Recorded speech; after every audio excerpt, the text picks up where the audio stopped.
Today I'm going to be talking about the heating and ventilation system, okay? And how to troubleshoot it. So today what we have here, I have a radiator,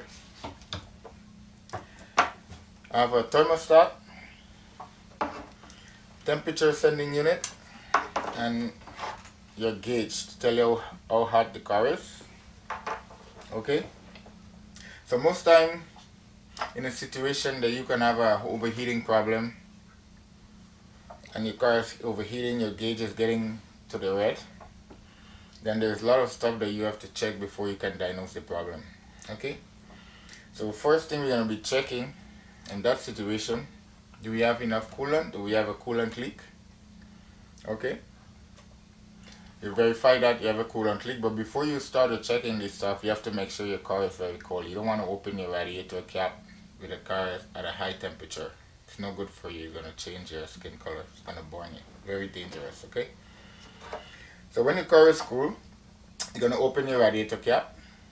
And the radiator cap is a special way to open it. You turn it, it's released, and then you have to push down and then make a next turn. That's going to release it because it has a lock. It's a safety lock.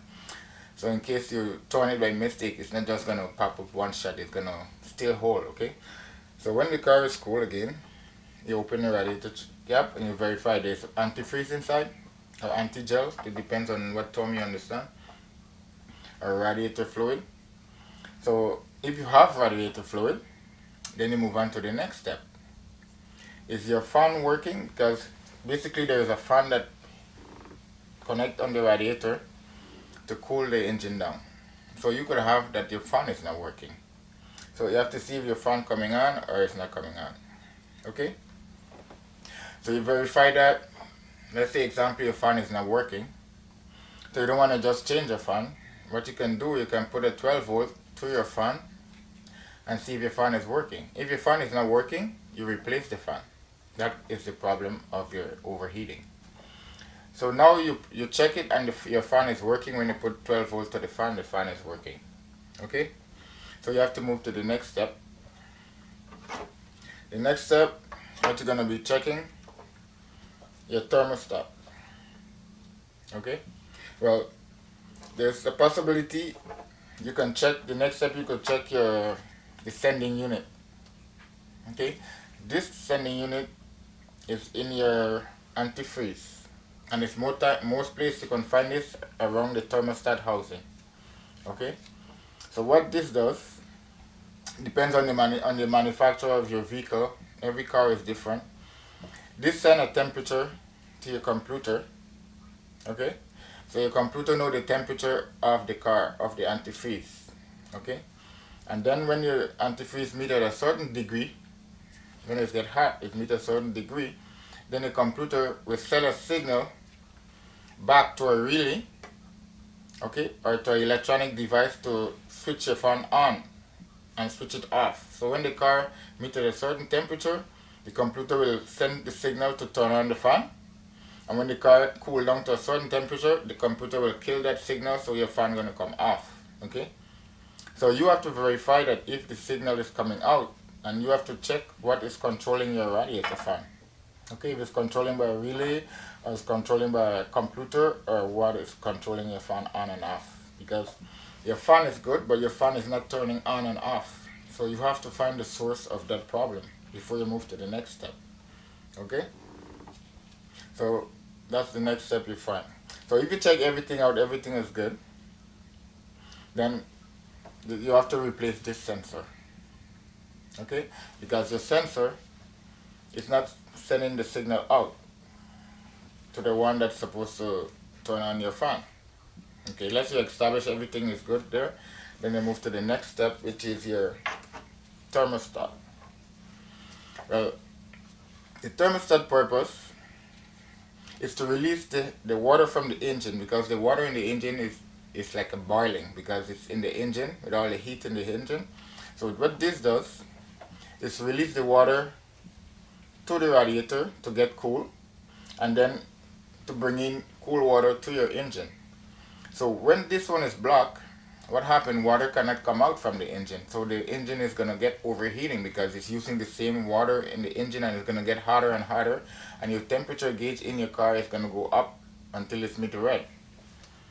Well, a lot of the older models, what's going to happen with that, if you keep running your car and it's getting overheating, you're going to burn the head gasket, which is going to cost you in the $1,000 to fix the head gasket. But newer model now, they have a protection of that. So as soon as the car is overheating, your check engine light is going to come on and your car is going to shut down, because that's going to prevent your car from burning the head gasket, from damaging your head gasket. But you don't want it to get to that. Okay?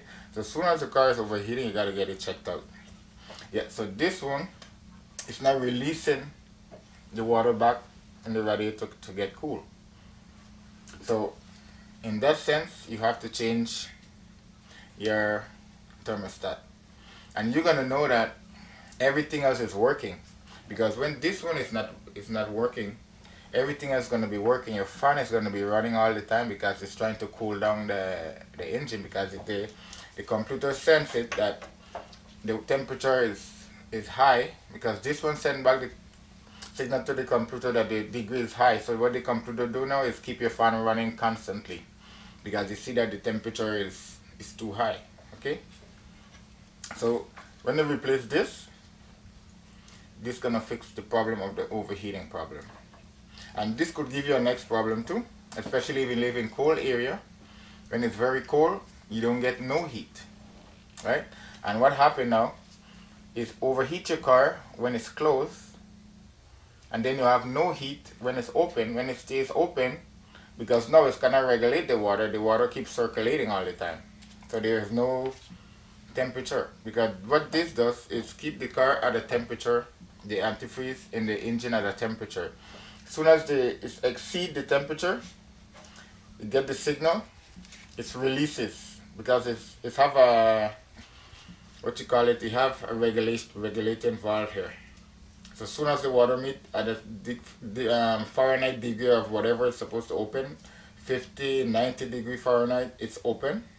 The spring closes and then it's open, so the water can go out to the radiator. But sometimes it's stuck open, so the water keep circulating in your system. Okay? And then you have, we call it the heater core. The heater core is the one that's in your car. It's similar to the radiator, okay? But it's a smaller version to the radiator. So the antifreeze goes from the engine, because the antifreeze in the engine is hot, and it goes through the heater core. And then what happens, how you get heat, when you put on your blower fan, your blower fan blow the cool air through the heater core, and then the air that comes out get hot, okay, because it's passed through the heating system. Okay, so that's how you have heat in your car.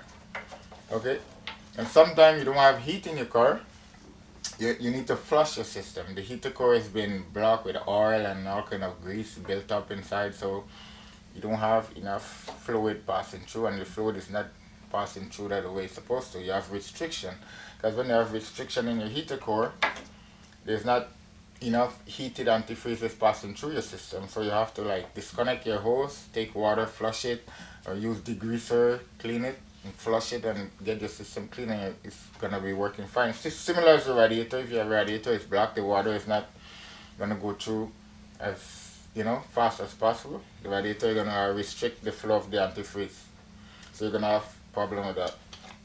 But next thing I see a lot of people do, when they have a radiator leak, okay, they use stop leak. And I don't recommend you to use a stop leak in any sort of form, because what it does, it doesn't know where the leak is. It's going to stop any leak as possible. And you see, radiator is very small. It's very small fin that goes from one side to the other. And eventually what happens, and your heating system, this thing, what it does, is something that expands with the heat. Okay, so imagine when you throw that in your radiator, you want to stop the leak, you don't want to fix the radiator.